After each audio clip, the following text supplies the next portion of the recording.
Dia a todos vocês, a paz do Senhor Jesus Cristo. É uma alegria que estejamos juntos mais uma vez para compartilharmos também da palavra do Senhor. Eu quero te convidar para que abra a sua Bíblia no Evangelho de João, no capítulo 8. Abra comigo o Evangelho de João, capítulo 8. Nós faremos a leitura do primeiro versículo, nós vamos até o versículo 11. João 8, de 1 a 11.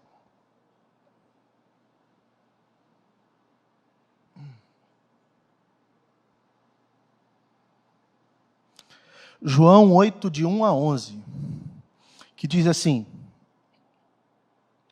Jesus, entretanto, foi para o Monte das Oliveiras.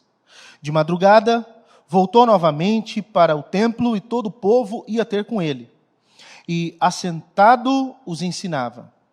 Os escribas e fariseus trouxeram à sua presença uma mulher surpreendida em adultério e, fazendo-a ficar de pé no meio de todos, disseram a Jesus: Mestre, esta mulher foi apanhada em flagrante adultério. E na lei nos mandou Moisés que tais mulheres sejam apedrejadas. Tu, pois, que dizes? Isto diziam eles, tentando para terem de que o acusar. Mas Jesus, inclinando-se, escrevia na terra com o dedo. Como insistissem na pergunta, Jesus se levantou e lhes disse: Aquele que dentre vós estiver sem pecado, seja o primeiro que lhe atire pedra. E, tornando a inclinar-se, continuou a escrever no chão. Mas ouvindo eles esta resposta, e acusados pela própria consciência, foram se retirando um por um, a começar pelos mais velhos até aos últimos, ficando só Jesus e a mulher no meio onde estava. Erguendo-se Jesus e não vendo a ninguém mais, além da mulher, perguntou-lhe: Mulher, onde estão aqueles teus acusadores?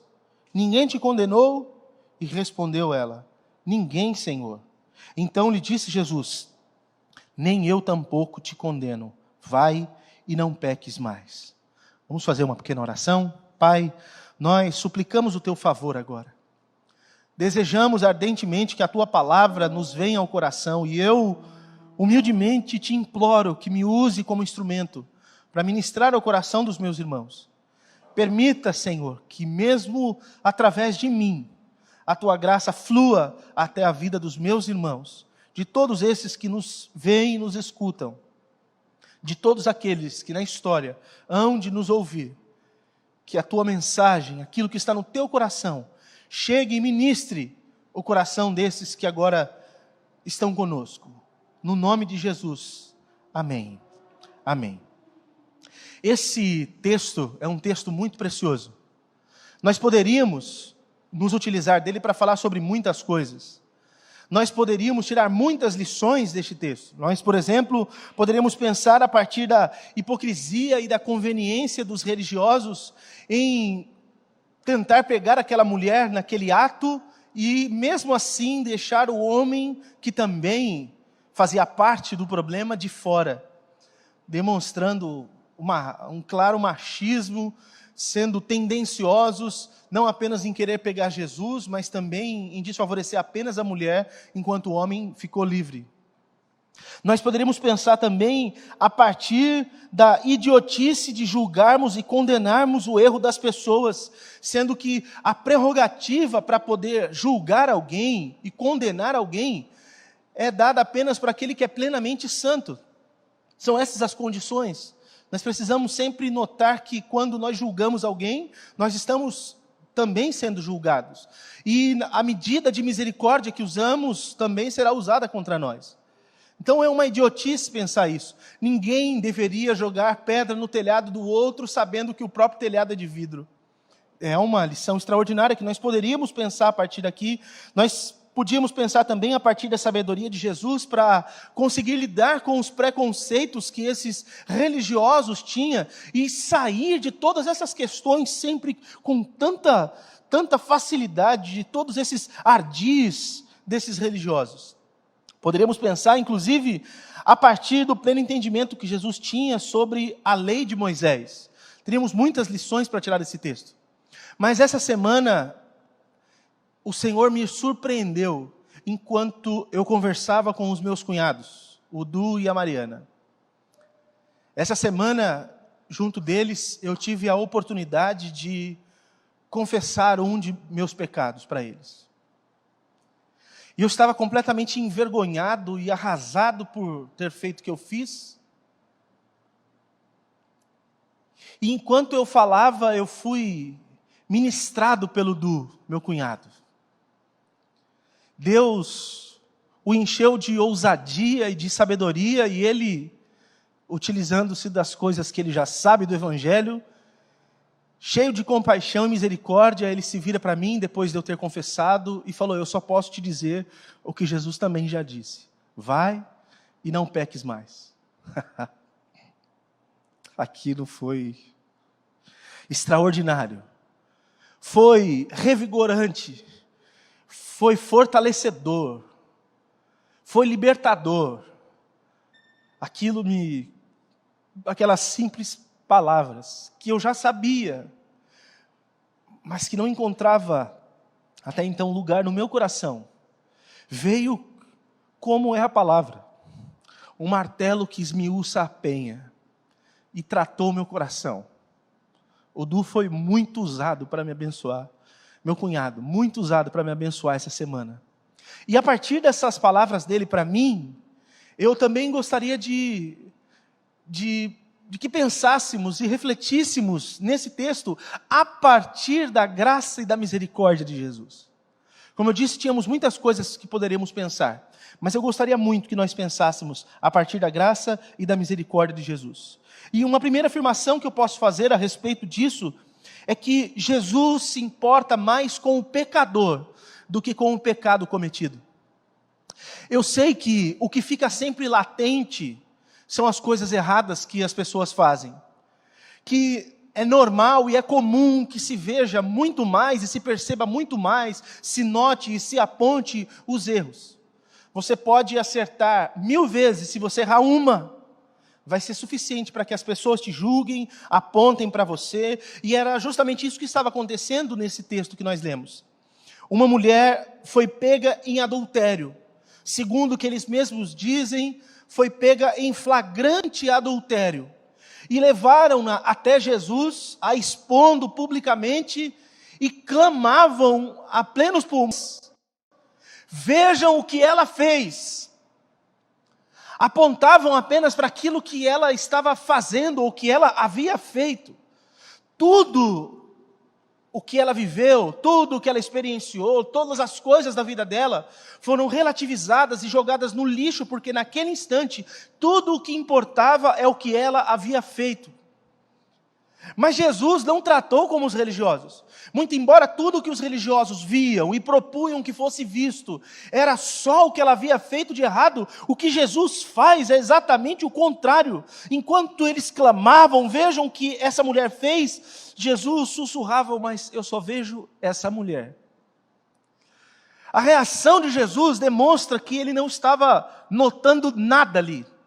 Ele só estava olhando alguém que estava ali. É muito importante pensarmos a respeito disso, porque nós sabemos, obviamente, que Deus odeia o pecado. Mas nós não podemos nos esquecer que Deus ama o pecador. Deus abomina o pecado, justamente pelo que o pecado faz com aquilo que Deus mais ama, que é o ser humano. O pecado destrói as pessoas, destrói o mundo.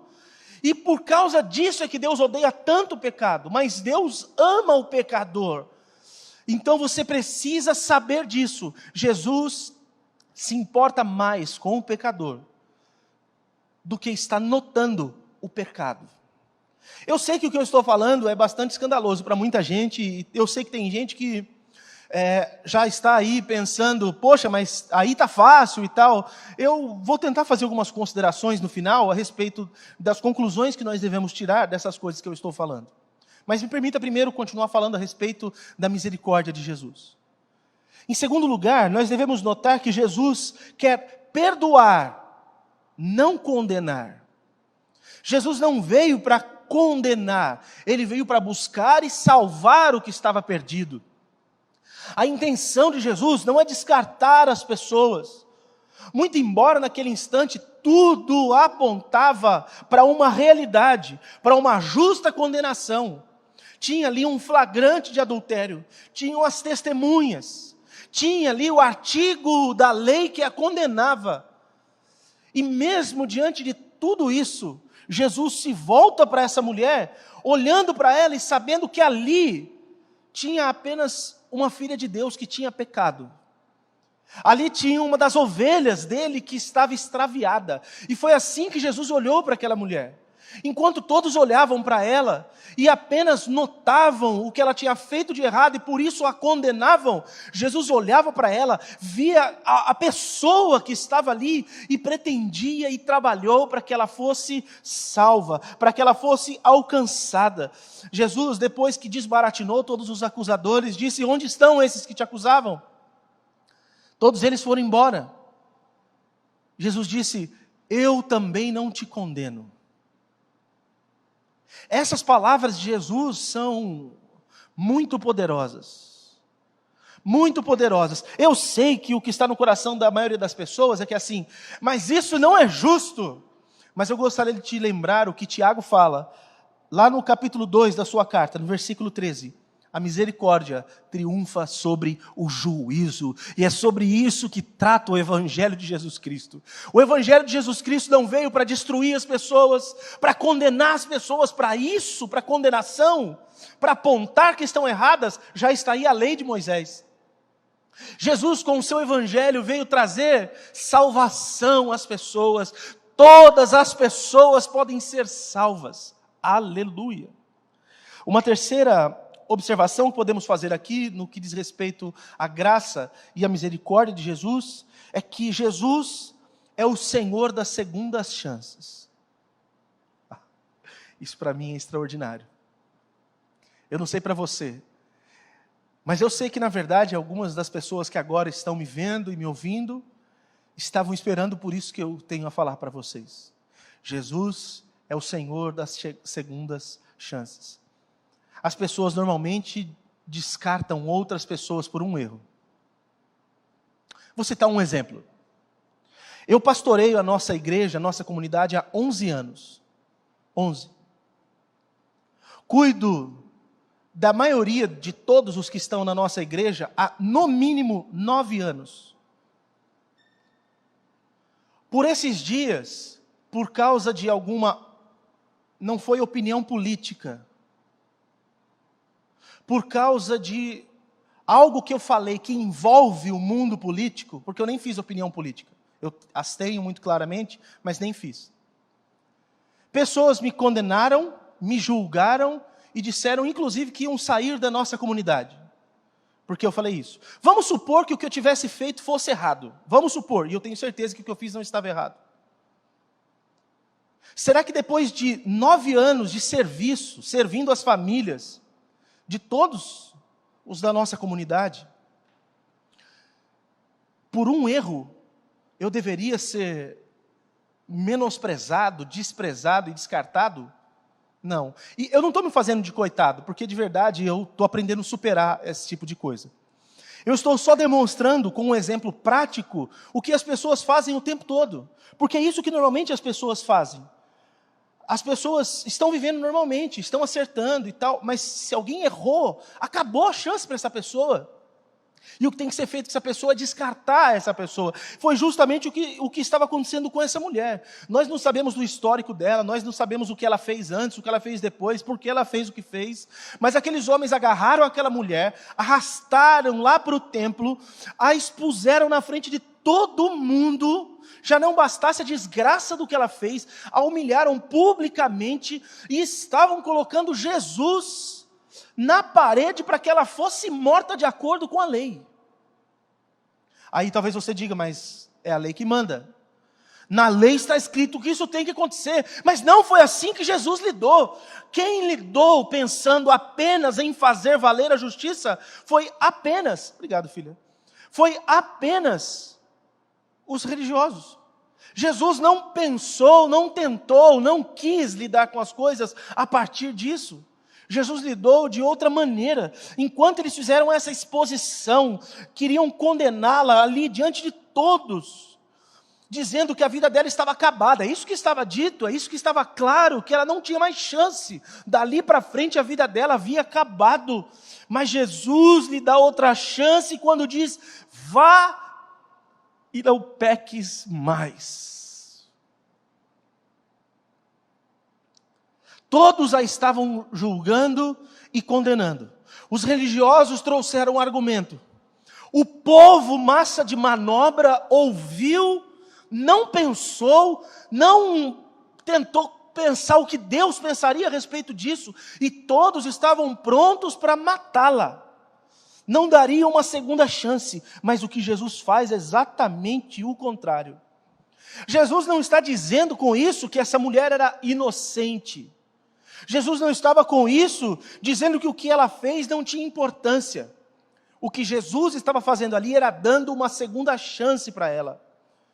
Não dá para negar quando há um erro, quando há um pecado. Mas, da parte de Deus, todos nós precisamos sempre ter a consciência de que Ele é o Senhor das segundas chances, e bendito seja o Senhor por isso. Quando Jesus diz isso, vá, Ele a está libertando de um peso que a paralisaria para o resto da vida. Quantas pessoas, por causa de algo que fizeram, ou porque foram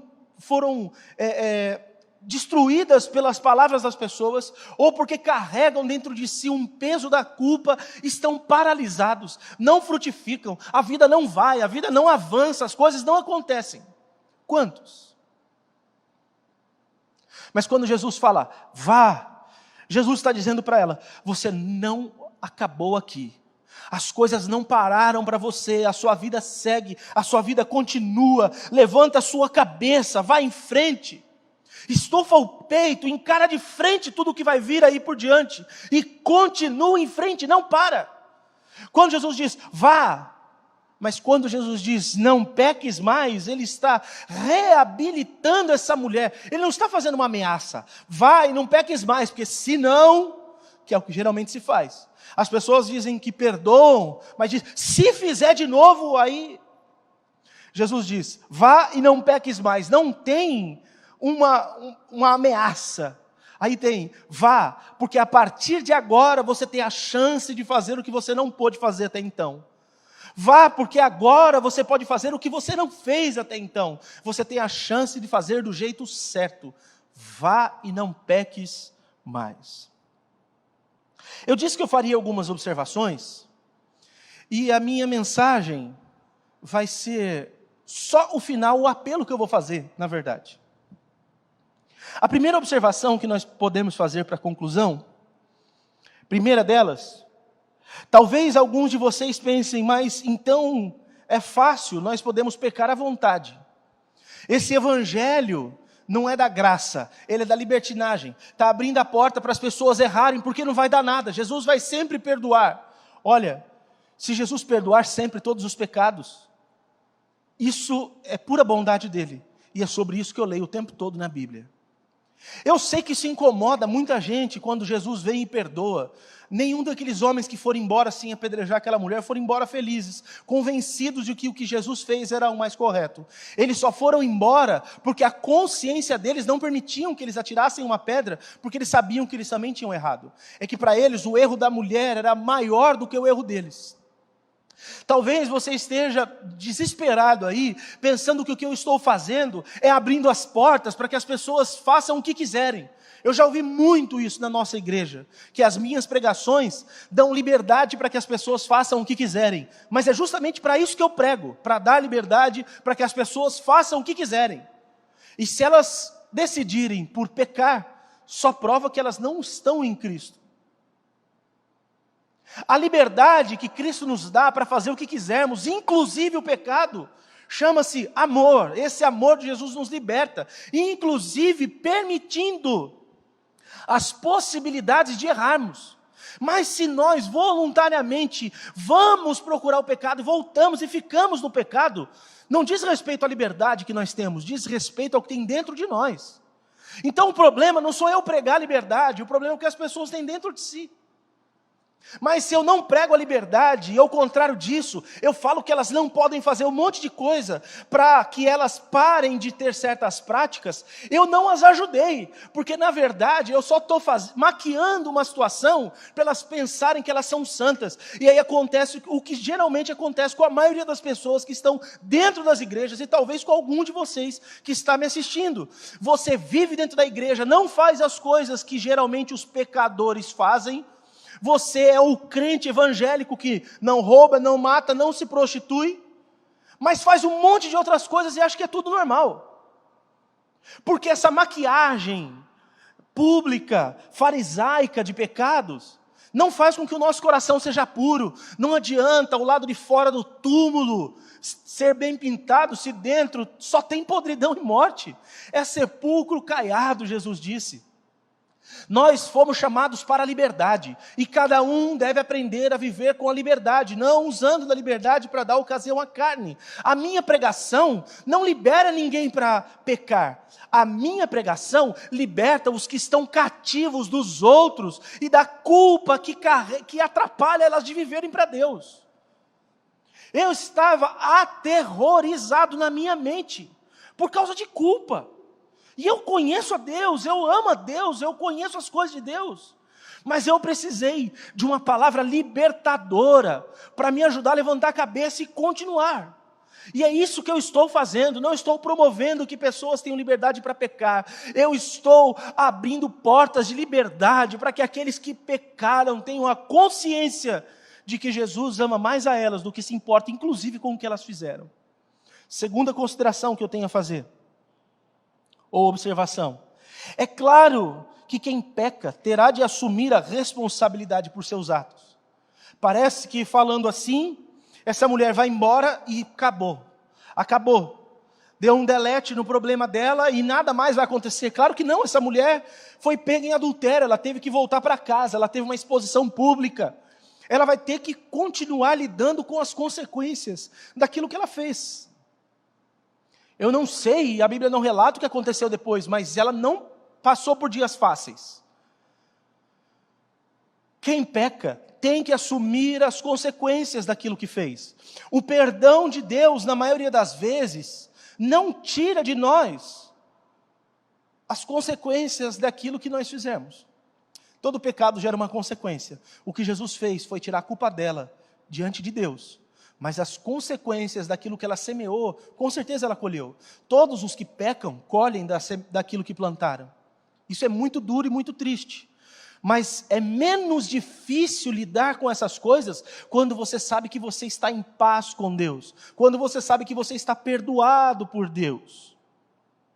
Terceira observação.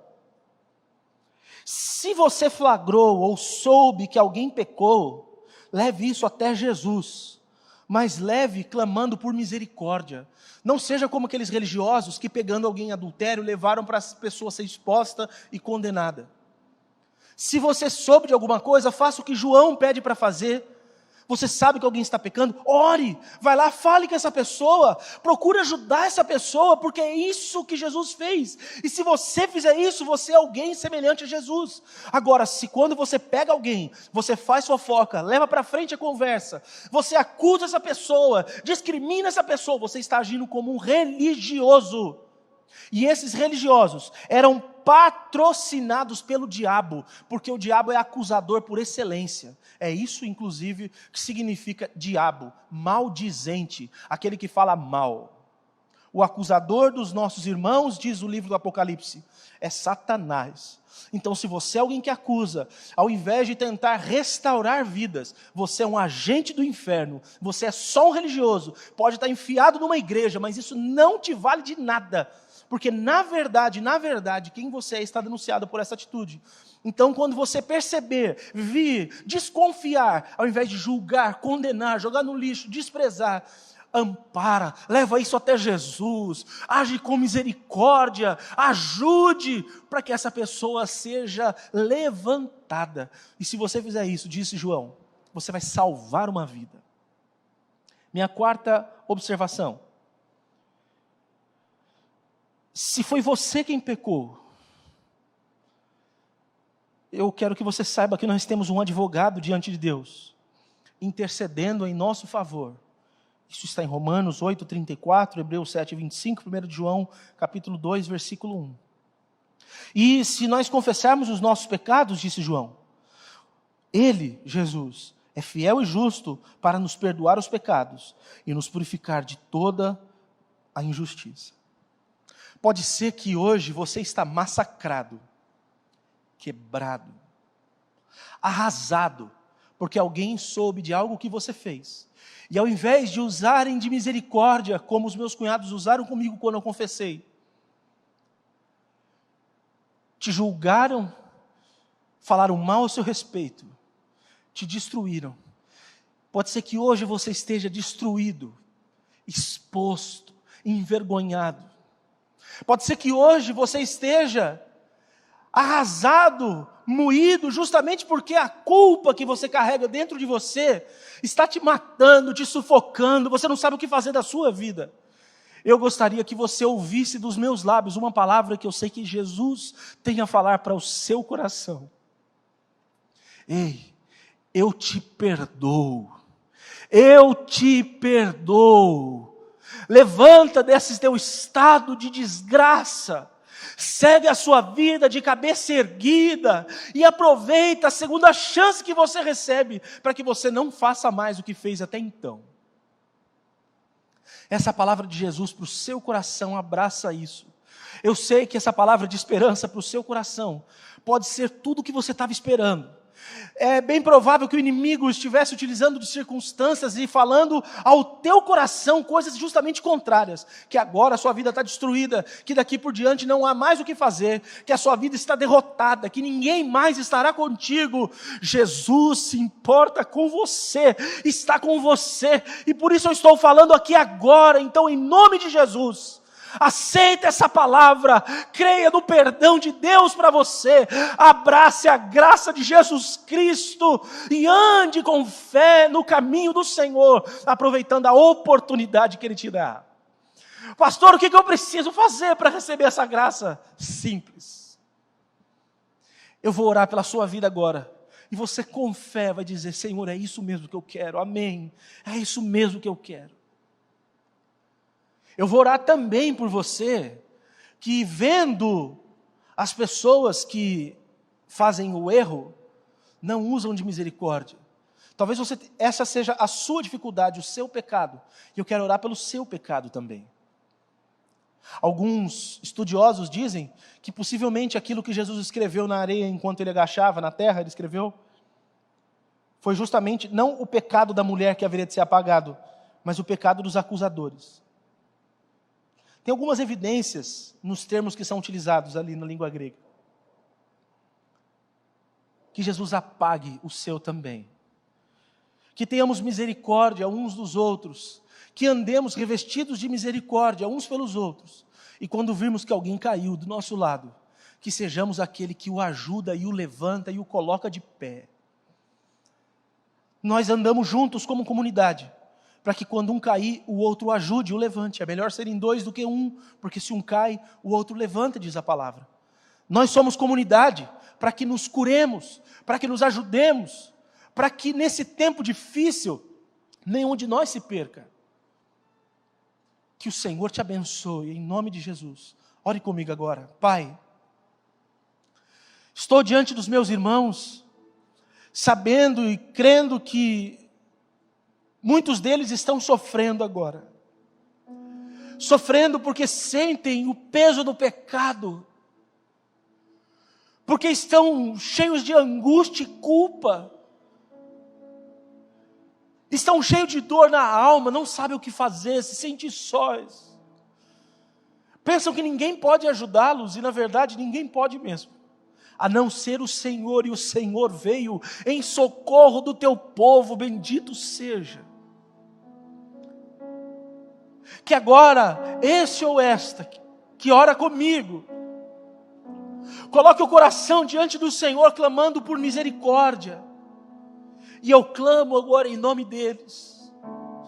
Pai, perdoa-nos. Perdoa o nosso pecado, perdoa o que fizemos. Limpa de diante de nós aquilo que olhamos o tempo todo e sabemos que é uma desgraça, porque antes de fazermos qualquer coisa contra alguém, fazemos primeiro contra o Senhor. Perdoa, Senhor, o nosso pecado, limpa o nosso coração, limpa, Senhor, a nossa mente, para que nenhuma acusação do maligno nos venha, e dá-nos fé, para que quando esses dardos inflamados do maligno vierem, se por acaso, Senhor, vierem, ou quando vierem, a fé que é como um escudo para nós, possa apagar tais dardos. Em nome de Jesus, restaura a sorte, muda a mente e o coração, revigora, mostra que é livre, mostra agora, Pai, que esse meu irmão e minha irmã está perdoado, e como? Colocando em seu coração aquela paz indizível, aquela paz que só pode vir quando vem do Senhor, só pode existir quando vem do Senhor. Não é uma paz como se nada de ruim tivesse acontecido, não é uma paz que vem por não pensar que é a culpa, pelo contrário, é a paz daquele que mesmo depois de condenado, sabe que o milagre aconteceu, e que a causa que era contra ele foi revertida. Em nome de Jesus, abençoa este que pecou, que venha, Senhor, o teu Espírito, cheio de misericórdia sobre a vida deste e desta, e que eles tenham essa percepção da paz. Também oro e intercedo, Pai, por esses que pecam acusando, não levantando, não ajudando, não amparando, que a tua graça os alcance, que o teu cuidado seja com eles, que eles sejam também fortalecidos, que a mente deles seja renovada, para que eles entendam que quem anda contigo é da turma do perdão, da misericórdia, é da turma da compaixão, não é daqueles que acusam, nem daqueles que condenam, nem daqueles que desprezam. Muda este coração em nome de Jesus, para que eles não sejam agentes do diabo, nem sejam como os religiosos que Jesus tanto brigou e discutiu. Meu Deus, abençoe-nos a todos segundo a tua graça, para que agora, enquanto participamos da mesa, da ceia do Senhor, façamos isso com alegria e regozijo, que seja assim para a tua glória, e que seja assim em nome de Jesus. Amém, amém, amém. Deus te abençoe.